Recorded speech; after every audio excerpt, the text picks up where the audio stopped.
사랑하는 여러분, 오늘 하루 잘 지내셨나요? 이 시간이 쉼의 시간, 그리고 변화가 되어가는 시간이 되었으면 합니다. 여러분은 누군가에게 정보를 들었을 때 그 정보를 그대로 받아들이나요? 아니면 왜 나에게 무슨 의도로 말하는 것이지? 하며 정보 뒤에 숨은 의도를 찾는 습관이 있으시나요? 같이 고민하고 싶은 단어는 숨은 의도입니다. 우리가 사는 세상은 다양한 사람들이 다양한 생각과 의도를 가지고 있습니다. 나를 향하여 선한 의도만을 가지고 있지는 않을 것입니다. 평소에 전화가 없던 그 친구가 뜬금없이 전화를 해서 굉장히 친한 척을 하였을 때 왜 나에게 이렇게 하지? 어려운 일이 있나? 나에게 도와달라고 하는 의도인가? 의심을 합니다. 때로는 나의 의심이 맞을 수도 있지만 틀릴 수도 있습니다.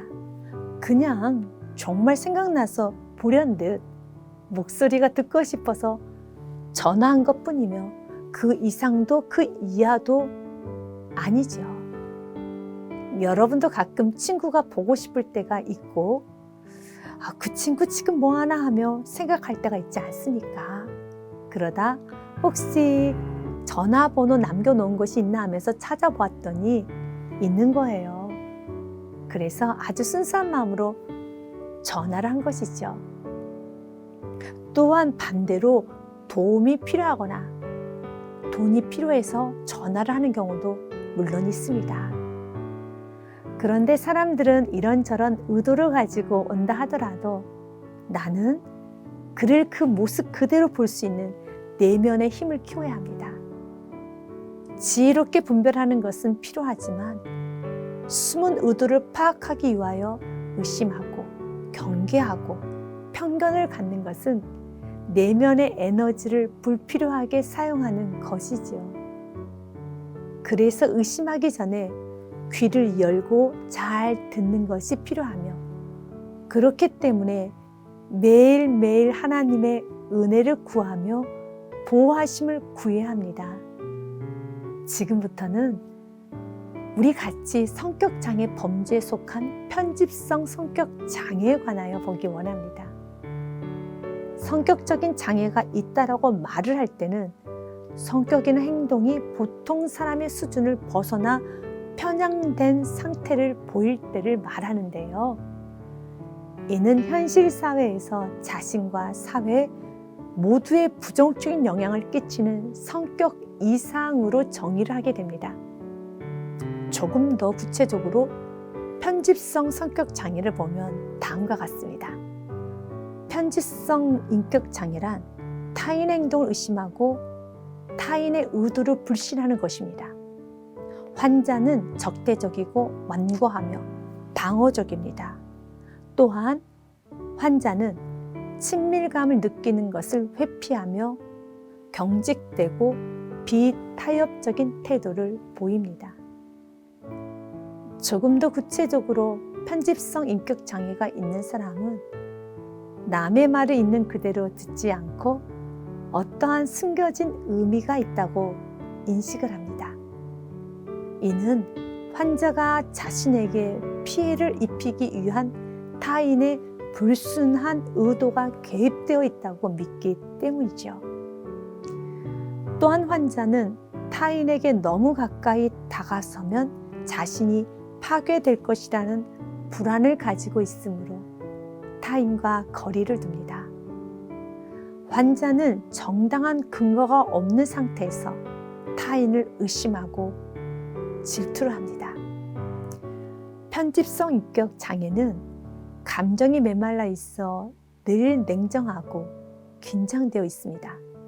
그 증상으로는 좌절과 거절을 두려워합니다.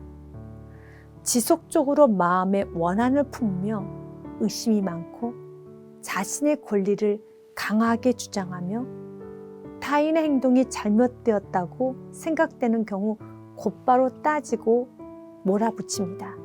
또한 의처증, 의부증이 있으며 자기중심적입니다. 그렇습니다. 편집성 인격장애는 의심이 많아 숨은 의도를 찾기 위하여 노력을 하며 방어하고 경계를 하지요. 그리고 조금이라도 자신에게 지적을 하면 심한 분노를 일으키고 타인의 행동을 과하게 분석해서 조그만 행동에도 많은 의미를 부여합니다. 이렇게 의심, 분석하면 삶이 지치고 힘이 들고 그 사람 주위에는 사람이 모이지 않지요. 너무 예민하고 과하게 분석하고 의심하고 의미를 부여하니 부담스러운 것이죠. 우리에게는 이런 편집성 성격 장애와 같은 증상이 있기도 합니다. 장애까지는 아니지만 이런 증상이 있지요. 그래서 섭섭해하고 화내고 응징하고 그렇습니다. 넘어가지 못하고 집착하기까지 하고 그러죠. 사사건건 따지고 묻고 그렇게 합니다. 자신도 피곤하고 남도 피곤하게 하는데 어떻게 하면 좋을까요? 고치는 여러 방법이 있겠지만 모든 질병을 치료하실 수 있는 유일한 치료자는 오직 예수 그리스도 뿐입니다. 예수 그리스도만이 우리의 치료자이시며 회복시켜 주실 분이십니다. 그렇기 때문에 자신의 부족함을 알고 주님께 있는 모습 그대로 고백을 하고 내어드려야 합니다. 주님, 나에게는 의심이 아주 많습니다. 그래서 하나님의 사랑도 온전히 믿지 못하고 사랑하는 사람들도 믿지 못하여 확인하고 집착하고 확신이 들 때까지 묻고 또 묻고 증거를 남기고 또 남기고 그렇습니다. 주님 도와주세요 라고 주님께 있는 모습 그대로 기도를 하는 것입니다. 그러면서 편집성 성격 장애 증상이 사라지는 방법 중 하나가 시간을 거룩하게 사용하는 것입니다. 옛 어른들이 시간이 많으면 쓸데없는 생각이 많아진다고 했던 것처럼 삶이 게으르면 생각이 많아져 생각의 올무에 빠질 수가 있지요. 삶이 너무 바쁘게 움직이다 보면 숨은 의도를 찾을 시간도 없습니다. 그렇다 하여 세상 사람들처럼 일에 푹 빠져 살고 취미생활에, 드라마에, 게임에 푹 빠져서 사는 것을 말하는 것은 아닙니다. 내 안에 의심이 많고 숨은 의도를 찾으려 하는 그런 욕구가 많다면 의도적으로 하나님 생각을 많이 하십시오. 생각하지 않으려고 머리를 흔든다고 생각이 사라지는 것이 아니라 그 무언가로 채워야 합니다. 하나님을 향한 묵상으로 마음을 채워야 합니다. 성경을 읽되 꼼꼼히 분석하고자 하는 마음이 아닌 믿으려고 하는 간절한 마음으로 성경을 읽으십시오. 한 절 한 절을 깊이 생각하면서 읽으십시오. 그러면 성경에 기록된 수많은 죄의 내용이 내 안에 있음을 알게 될 것이며 천국을 지향하는 삶, 그 사람의 숨은 의도를 찾는 것이 중요한 것이 아니라 하나님의 뜻을 찾는 것이 참으로 중요함을 알게 될 것입니다. 여러분, 하나님 생각을 얼마나 하시나요? 지금 이 시간에도 생각 속에 왜 저 사람이 나에게 그런 말을 했을까? 그렇게 행동을 했을까라고 생각하고 있다면 멈춰서 그만 생각하시고 주님을 생각해 보십시오. 내가 먼저 주님으로 충만하면 쉽게 넘어갈 수 있는 은혜가 임하게 될 것입니다. 그리고 숨은 의도가 아닌 문제의 핵심을 발견하게 되는 은혜도 받게 될 것입니다. 하나님은 우리가 주님 안에서 서로를 믿어주기 원하십니다. 의심과 경계의 눈으로 상대방을 바라보면 그 사람은 성장할 수가 없습니다. 변화될 걸 믿는 믿음으로 바라보아야 하며 나의 믿음대로 상대방은 환경은 변화가 되어 가는 것입니다. 사랑하는 여러분, 자신을 분석하고 의심하고 자책하는 것도 멈추고 누군가를 분석하고 의심하고 있다면 그것도 멈추고 지금은 주님을 생각하세요. 나에게 베풀어 주신 은혜를 생각하세요. 그리고 나를 통하여 이루고자 하시는 하나님의 뜻을 기억해내세요.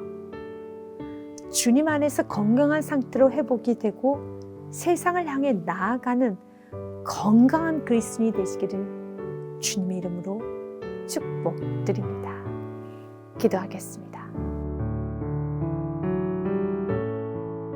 사랑의 하나님, 정작 중요하게 생각하고 챙겨야 하는 많은 것들이 있었는데 의심하고 숨은 의도를 찾느라고 시간과 내면의 에너지를 다 써버렸습니다. 쓸데없는 생각에 많은 시간을 낭비하였습니다. 주님, 용서하여 주옵소서. 숨은 의도를 찾는다는 것은 나에게 유익이 되는가 아닌가, 저 사람을 내가 믿어야 하나 말아야 하나, 이렇게 내가 중심이 되어서 나에게 피해가 올까 하는 두려움이 시작일 수도 있습니다. 주님, 나를 버리고 하나님의 영광을 위해서 살고 하나님의 뜻을 알고자 간절히 기도하며 묵상하고 열심히 살게 하옵소서. 천국의 소망을 두고 살게 하옵소서. 이 땅에서의 삶은 완전하지 않고 부족함을 항상 기억하고 저 천성을 향해 나아가게 하옵소서. 주님, 지쳐버린 나의 영혼육을 주님께 드리오니 주님 안에서 안식과 평안을 언제나 소유하게 하옵소서. 하나님의 따스한 눈과 항상 맞춰 사는 사랑의 그리스도인이 되게 하여 주옵소서. 주님께 감사드리며 나의 주, 나의 예수 그리스도 이름으로 기도합니다. 아멘.